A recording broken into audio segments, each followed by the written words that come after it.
The man suspected of the lorry attack on the Berlin Christmas market has been shot dead by police. Anis Amri was killed in Milan early this morning in a shootout with Italian police after he was stopped in a routine check.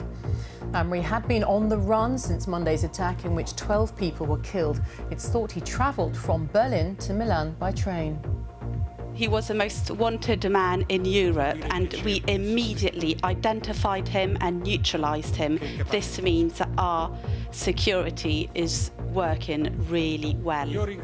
Well, we will have the very latest from Italy and Berlin also this lunchtime. A Libyan passenger plane with more than 100 people on board has been hijacked and forced to land in Malta. In the past few minutes, some passengers have begun to be released. Here, the Christmas getaway gets underway, but delays are expected on the roads and railways. And Britain braces for Storm Barbara, with Scotland expected to bear the brunt of 90-mile-an-hour winds and difficult travelling conditions. In the south, a warm welcome in Wokingham for a family from Syria. But why has the south taken in fewer than 250 refugees? And an award for bravery for a policeman who saved a life during Euro 2016.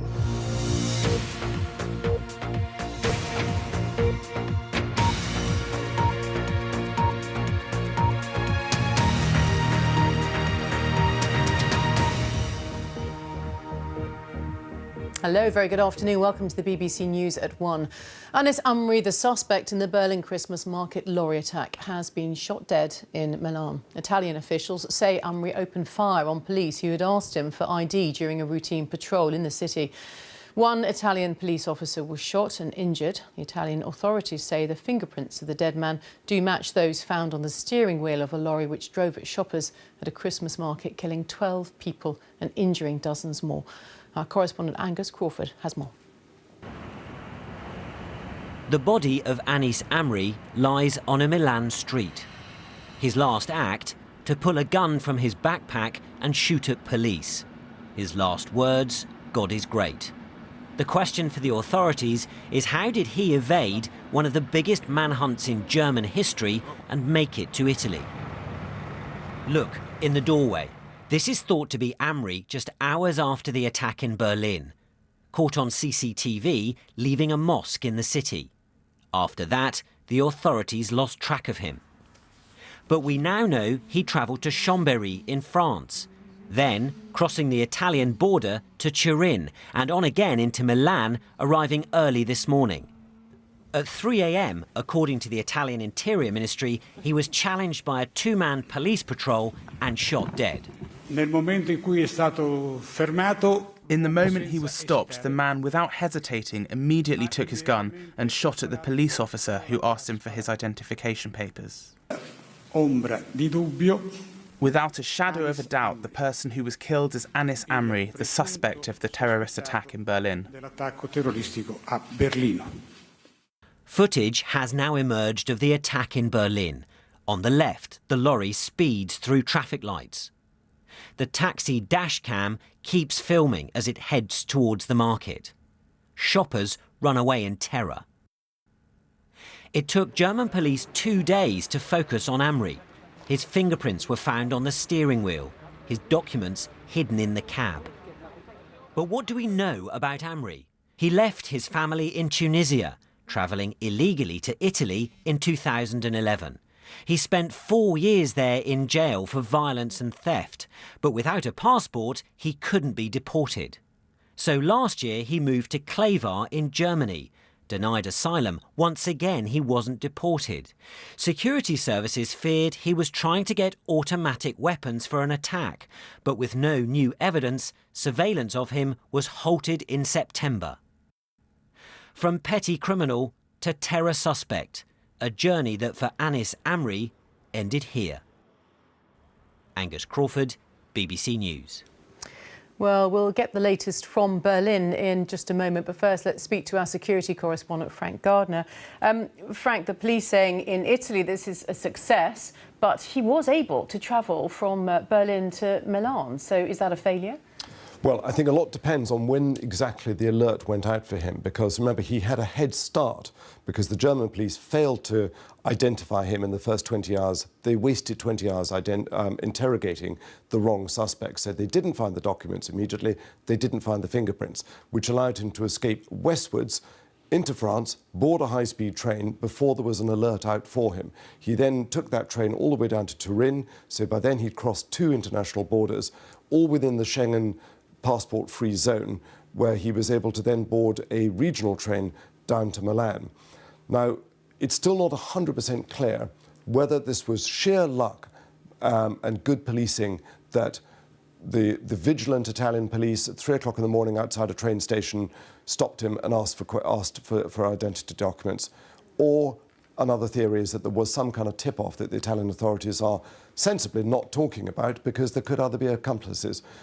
It's very rare that somebody is operating completely on their own as a so-called lone wolf. They've nearly always got somebody helping them. Well, let's pick up on that point then, Frank. Thank you. By going to Bethany Bell then. And Bethany, then obviously the confidence that this was the man who was behind the wheel. But as Frank says, investigations will continue. Very much so. There are a number of open questions. When did he leave Germany? Did anyone help him to leave Germany? Was he going to meet anybody in Italy itself? Was there a wider network? So a lot of very big questions for the German investigators, and we're told that they are continuing their inquiries at full speed ahead. Now, here in Berlin, though, of course, there is a big sense of relief that this man is no longer a threat to the public. And I'm here in the Christmas market where he's believed to have driven that lorry through, where the people were killed. People are out today looking at the candles and flowers which have been laid to the victims, but also they're coming back to the market as well, where they're drinking mulled wine, they're eating sausages, in a sign, they say, that life has to go on. OK, Bethany, thank you from Berlin. There will, of course, be continuing coverage of this story here on BBC News. You can keep up to date with the latest developments online on the BBC News website. Now, a Libyan airliner has been forced to land in Malta after being hijacked by 2 men on board who are threatening to blow up the aircraft. More than 100 passengers and crew are on board. The emergency services are at the scene at the airport in Malta's capital, Valletta. Well, in the past just few minutes, some passengers have been seen coming down the plane steps. So let's get more from our correspondent, Smitha Mundstad, and just bring us up to date then on developments. It is just in the last 15 minutes that we've seen some passengers, we believe women and children, gingerly making their way down the steps on the tarmac. They have been around 100 passengers sitting on that plane with the engine still running for more than 2 hours. They were expecting to fly from the southwest of Libya to Tripoli, the capital. Instead, we understand possibly 1 or 2 hijackers on board, possibly with hand grenades, saying that they were going to blow the plane up. The reports are still confused. We don't have details confirmed, and we don't yet know the fate of the other male passengers on board. There are some very key questions that are still unanswered. What do these hijackers want? What is the threat? What is the request? Can it be met? We don't know. And, of course, if there was a weapon on board, how did it get on board in Libya? We just don't know. OK, for now, Smitha, thank you. Another news. If you are planning a Christmas getaway, you may be facing a delay or two. Extensive rail engineering work starts across Britain from midnight, with 200 different projects being carried out over the Christmas break. Well, the biggest re-signalling scheme in the network's history will close the line between Cardiff Central, Bridgend Newport and the Valleys. Services around Manchester will be affected by work there, while Paddington Station in London will close to allow the Crossrail line to be completed. Roads are also, of course, expected to be very busy, and Britain's airports are predicting the busiest festive travel getaway ever. Our transport correspondent Richard Westcott reports. It's going to be the biggest rail upgrade ever taken on, and it all starts late tonight, hitting services across South Wales, London and Manchester. The lack of trains will make the roads busier. This is the M6 today, and it's a popular time to fly away for the holidays. Here's Stansted. So why do they always pick Christmas to close the railways? We have a huge programme of works that we have to deliver as part of our railway upgrade programme, and some of that work just can't be done on a live railway. We have to shut the railway, and so Christmas is the best time to do it because it's one of the quietest times of year. 24,000 engineers will work on 200 sites across Britain. Well, one of the bigger jobs they're doing this Christmas is to open up and test these new lines between the concrete blocks there. Critically, they unblock a bottleneck between the trains going from Heathrow into Paddington Station in London. It'll hit services across the country. Paddington Station will actually close for 6 days after the last train leaves tonight. Services at other big stations, including London Bridge, Charing Cross and Liverpool Street, will be severely affected. There'll be no trains late on Christmas Eve between Cardiff Central, Bridgend, Newport and the Valleys as they finish the biggest re-signalling job ever done. It's affected me that I have to take an extra day off work because of the replacement bus service not being good enough for what I need, and also I understand that the work needs to be done. They know it's the busiest time of the year. Families want to get together and they haven't seen each other for a while, and then they're all disrupted, aren't they?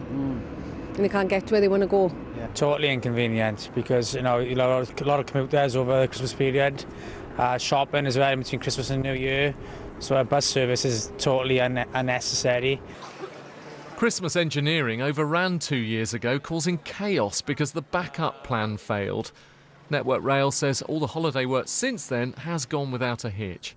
Most roadworks have been cleared for the holidays, but tonight could still be tricky. Between the hours of 4 and 8 p.m. this evening, we think are going to be the busiest. That's really the rush hour period, but additional traffic travelling long distances, it's going to get busy. The pinch points will really be the obvious choices of the M1, M6, M25 and the M5. As ever, leave plenty of time before you head off, or take the sleigh instead. Richard Westcott, BBC News. Well, let's talk about the situation specifically at Paddington with Anisa Kadri. And how long is the station going to be closed for, and what's the expected impact? Well, the station is going to be closed for 6 days, and the impact from tomorrow, if you try to turn up at Paddington Station and get on a train, well, it just won't happen because trains aren't running from tomorrow for the full 6 days. And this morning here at Paddington, we've seen lots of people on their way to the southwest of England as well as South Wales for Christmas with luggage in tow, some of them with pets in tow as well.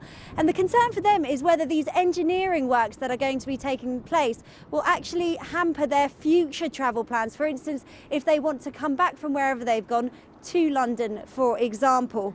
Well, the engineering works is due to the Crossrail project, which is the new railway for London and the South East, but it's not just in London that engineering works are taking place. They're also going on in other places, including Manchester and Cardiff. The advice is to check online, and if you're a keen Twitter user, then Network Rail say use #ChristmasWorks. All right, Nisa, thank you very much there from a little bit of a windy London. And Britain is braced for the arrival then of Storm Barbara, expected to bring winds of up to 90 miles an hour to some parts of the country. The Met Office has issued severe weather warnings for much of the UK, with Scotland expected to bear the brunt of the storm. Our Scotland correspondent Lorna Gordon reports. Storm Barbara is barrelling in.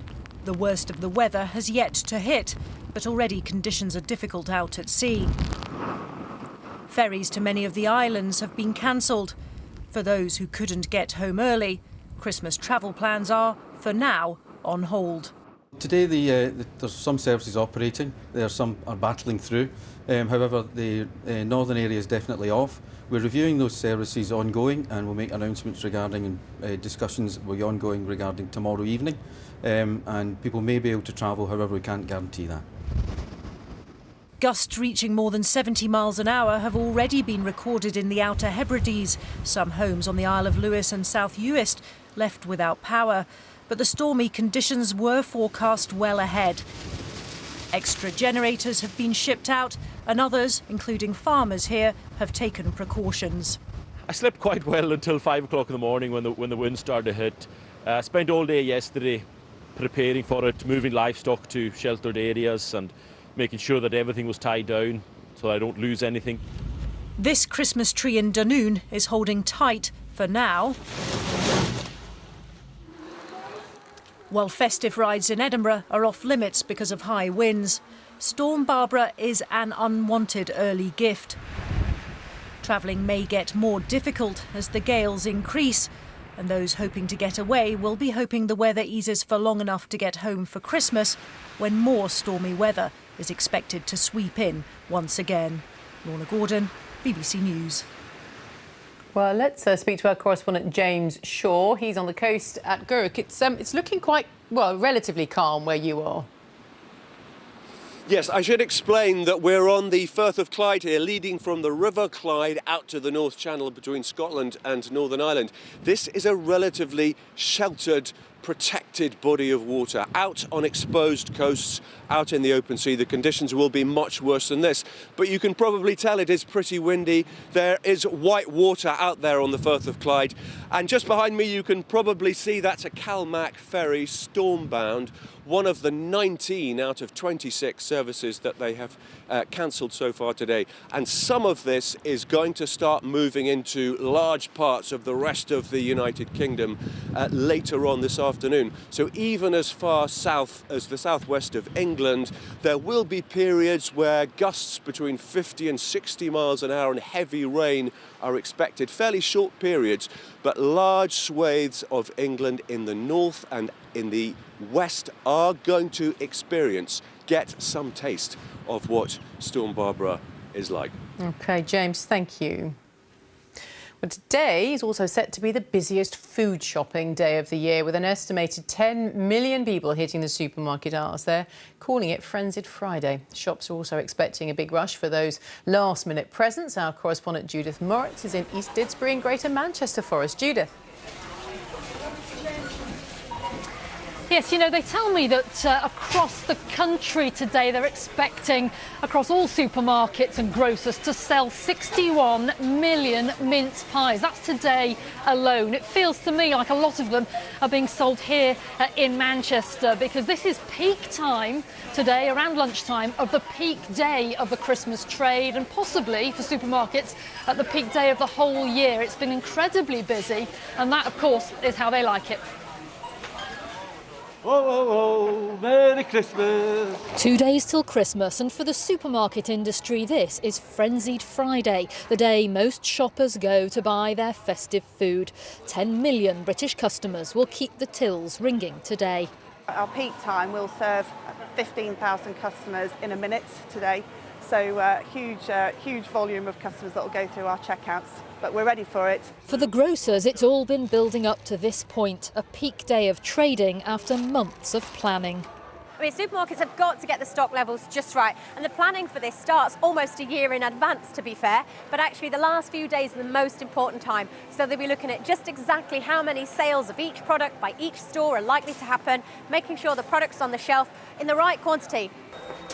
Of course, it's all about Christmas dinner. Tesco say they'll sell more than 200,000 turkeys today. Don't forget the veg, 27 million carrots, and love them or hate them, they're going to sell 40 million sprouts. It's because of people, the experience. It's feeling something, touching something, and being there. It's part of the fun. I'm not really bothered about how busy it is. It's just get on with it, really. It's fine. It's bizarre. It's only one day in the year and you just panic. You think, oh God, we don't wine. We've got to get more wine, milk. In Bristol, the Christmas market is doing a brisk trade, and the spending will continue tomorrow with the hope of an extra boost because Christmas Eve falls on a Saturday this year. Some research points to a downturn in the total amount of retail spending in the UK this Christmas, but shopkeepers needn't despair. The Boxing Day sales are only just around the corner. Well, the Centre for Retail Research says that spending across this whole Christmas week has been well below expectations, but of course there's a lot of time left the rest of today and a lot of mince pies to ship. There's still time for an upturn. Oh, all right, Julie, thank you. A £300 million fund to build affordable housing for first-time buyers in England is to target areas with high levels of second homes. The money's been raised through increases in stamp duty and will be shared between councils over the next 5 years. The biggest amount will be allocated to the southwest of England, as our correspondent Mark Global now reports. A generous supply in holiday homes, but a shortage of affordable housing blights the lives of many in St Ives. The government say that if a community has 21% of second home ownership, it becomes slightly unsustainable and is on a slippery slope.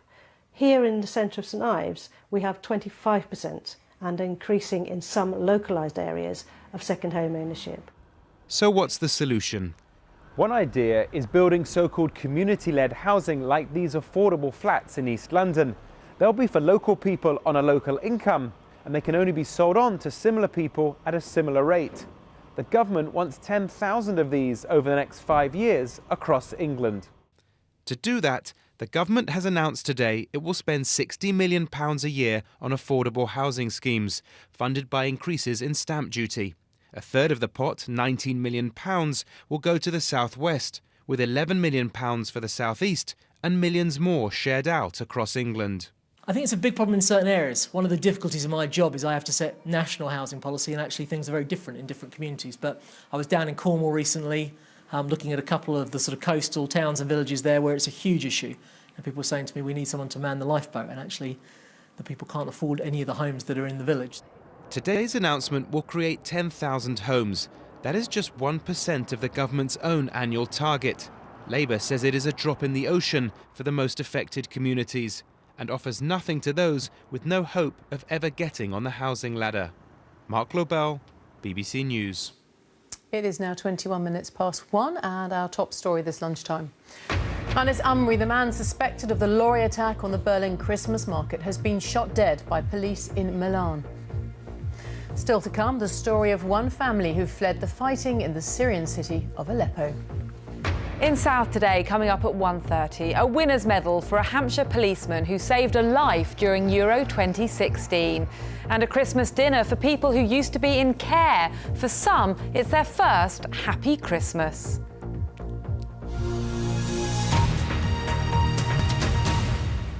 The Syrian army has described the defeat of rebels in Aleppo as a turning point in the country's civil war. Pro-government forces took full control of the city yesterday after the final evacuations of opposition fighters and civilians from eastern Aleppo. The Army High Command said it would continue fighting until every last bit of Syria had been liberated. Well, thousands of families have now left the city in the past few weeks, and our correspondent Lina Sinjab has caught up with one of them. A moment of relief for Aleppo's children. Finally warm and safe, away from the hell of the war. No more fear, no more tears, but fun and laughter. And they even compete over who gets their picture taken. This school has turned into a temporary shelter for many families who fled the horrors of eastern Aleppo. 75-year-old Suleiman Ahmed Bayram's family is among them. He made it through with his wife and 3 children and their families. This classroom has now become their home. They have some food and some means to stay warm. They left with only the clothes they were wearing, but were stripped of all their valuables.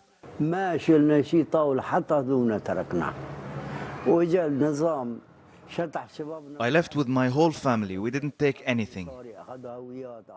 The regime got the men on the floor and took everything. Money, phones, everything. I only got family papers with me. Where do we go back? To the war and bombardment? Enough. Their grandson arrived ill. They waited in freezing temperature in eastern Aleppo till they were evacuated. He's constantly coughing, the grandmother tells the doctor. He can't sleep at night. They were stuck for days after the evacuation was suspended. They were among hundreds who were pushed back from the crossing point, threatened by gunfire. They're not expecting to go back to Aleppo anytime soon. We would love to go back when things are safe. There is nothing like home. We have 3 houses, but we won't go back to be under fire. I would live in tents and never go back now. And this is what they have escaped from. What was their home turned into a ghost town. Ismail's family is moving to the border with Turkey to live in tents there. But it may not be the safe haven they were hoping for. Refugee camps were targeted before, and as long as they stay in rebel-held areas, they may face bombardment by government forces again. Syria's war is not yet over. Lina Sinjab, BBC News, Beirut. 2 men have been convicted of using aid convoys to supply funds to terrorists in Syria. The Old Bailey heard the high-profile Muslim community-led convoys became unwitting vehicles for the plan to fund terrorism. Our Home Affairs correspondent Dominic Kashiani is at the Old Bailey. Will tell us more about this. Yes, this verdict in literally the last 20 minutes, actually, quite an interesting, complex and disturbing case, because it's the first confirmation we've had before the courts that the massive community-led aid convoys to Syria, which largely took place in 2012 and 2013, were effectively infiltrated and abused by would-be jihadists to get cash out to other fighters in the region. At the centre of this case, a man called Syed Hock from Stoke-on-Trent. He, the courts heard, had sent £4,500 to his nephew who was in the region fighting. That money was ostensibly to buy a rifle, perhaps a sniper rifle, and that Hock and his nephew talked about how to deal with their enemies, and Hock sent a message from the UK basically saying, behead your enemies but don't mutilate them. 2 other men were cleared as part of this trial. One of them is a very high-profile, well-known Muslim charity worker, a man called Pervez Rafiq from Huddersfield. He's raised literally hundreds of thousands of pounds for these convoys, and he told the court that he had absolutely no idea that he was unwittingly involved in whatever plan that Hock had hatched. He's being cleared today. We're waiting to find out about sentencing for Hock and his co-accused. All right, Dominic, thank you. Part of a prison wing in Kent that was taken over by inmates yesterday is under control. The prison service said all prisoners were back in their cells last night after specialist teams were sent in to HMP Swaledale on the Isle of Sheppey. Well, it's the latest in a number of disturbances over the past 2 months. Our correspondent Andy Moore is at the prison. As we say, it's the latest disturbance. What exactly happened here? This disturbance started about 7 o'clock last night. It's understood prison officers were carrying out a search of the prison. They seized some items and that triggered the disturbance. Fires were lit. Prisoners posted videos of themselves on social media. The prison service say this involved one landing of one wing. The rest of the prison, meanwhile, about 1,000 prisoners, was on lockdown. So specialist tornado teams were brought in, and they got the prison under control by about 1 o'clock this morning. No prison officers were injured, no prisoners were injured. As you say, this is the 4th disturbance in Britain's prisons in the last 2 months. There was that riot last week at Birmingham Prison involving several hundred prisoners lasting about 12 hours. Before that, disturbances at Bedford and Lewes. We've had a statement from the prison service. They say Britain's prisons are enduring long-standing problems and they won't be solved overnight. OK, Andy, thank you. A survey of rough sleepers suggests they are 17 times more likely to be a victim of crime than the general public. The charity Crisis says homeless people are regularly attacked and abused. There are thought to be about 4,000 people sleeping rough in Britain at any one time. Our social affairs correspondent Michael Buchanan reports. 3 a.m. in Worcester city centre, and 2 men approach a rough sleeper. One stamps the head, the other kicks the legs. Casual, unprovoked violence is a daily fear for rough sleepers. They have no shelter. Anyone at any time could attack. This man was homeless for 5 years and took to sleeping on London commuter trains after being assaulted. I was in Leicester Square, got into a discussion with a young man around the fact that I was homeless. He became quite aggravated, I would guess, by the fact that I was homeless and that I was saying that being homeless, everybody's an individual and people are homeless for different reasons. And from there, he ended up punching me in the face, basically, indeed. And it was quite a nasty punch. His experience is fairly common, says today's survey. 30% of rough sleepers say they'd been deliberately hit or kicked. 31% say that had things thrown at them. 7% were actually urinated on. It's not just the incident itself, but it's the impact it has on that individual, on their mental health, on their ability to even ask for help. You know, we found that most homeless people who are rough sleeping, actually they feel ashamed already, and surely if you're then urinated on, you're going to feel even more ashamed and even more marginalised. Some rough sleepers have had their possessions set on fire. One man told researchers he was thrown from a height while still in his tent. Most attacks carried out by people they didn't know. The one question this survey didn't ask is why on earth would somebody punch or kick or urinate on a rough sleeper? And the answer is usually alcohol. Rough sleepers rarely report abuses to the police, feeling they won't be believed. Officers say they protect everyone and will fully investigate all crimes. Michael Buchanan, BBC News. OK, it's time to take a look at the weather now with John Hammond. Hello, John. Hi, Kate. Amidst the hurly-burly of Christmas preparations, some hurly-burly weather. Every picture tells a story. Yeah, we've got some wild weather on the way, but I must stress that it's only going to affect various parts of the country at various times over the next few days. So stay tuned. We'll go through sequentially. This the shot from Highland, Scotland earlier on. It sets the scene for some very wet and windy weather, courtesy of Storm Barbara, the core of Storm Barbara, whistling up to the north of the UK, but draped around it we have all those rain clouds, a narrowing band of intense rainfall sweeping its way southeastwards across England and Wales over the next few hours. Some very, very squally winds in association with that, gusts of up to 70 miles an hour in exposed areas right now, in actual fact. As that clears through, don't be lulled into any sense of security across the far north of Scotland, though, because here the winds will strengthen even further. Now, this isn't the wildest weather that north of Scotland has ever experienced. Let's put it into context, but still enough to cause some significant disruption, certainly travel disruption, and possibly some power outages with winds of 80, possibly 90 miles an hour. Hence the amber warning from the Met Office. Be prepared for Storm Barbara through this evening. The worst of the winds ease, but still a good old gale blowing as we head into the early hours of Christmas Eve, and as it turns colder, sleet and snow showers down to quite low levels, quite a lot of snow for Highland Scotland in particular. Frequent showers across many northern areas overnight, quieter further south, but we'll start Christmas Eve on a chilly note wherever you are. So there goes Barbara. We're into this run of strong westerly winds, chilly westerly winds as well through Christmas Eve. Plenty of sunshine across southern areas. Here a bright and breezy day, but very strong winds still across northern parts of the UK, and further frequent wintry showers, particularly north of the central belt. Mostly rain showers further south across Scotland, for Northern Ireland and northern England. Many southern areas are dry actually, and 10 or 11 degrees shouldn't feel too bad. Colder further north. And then things go downhill later on Christmas Eve with further wet weather spilling in across Northern Ireland, much of Scotland, parts of northern England too. The winds intensifying further as the next deep area of low pressure arrives. Now wrapped around that low, we're going to have some pretty warm air actually for a time on Christmas Eve, remarkably mild air. That's the story for Christmas Day. For a time at least, it will be very mild indeed, tempered by the winds. But, you know, temperatures up into the, well, low to mid-teens for many of us as we start the day on Christmas morning. Very windy and pretty wet weather sweeping into the northwest again on a cold front. That cold front's quite important because as we move through Christmas Day, a band of rain will push down across the country, and behind that, as it's a cold front, temperatures will fall away.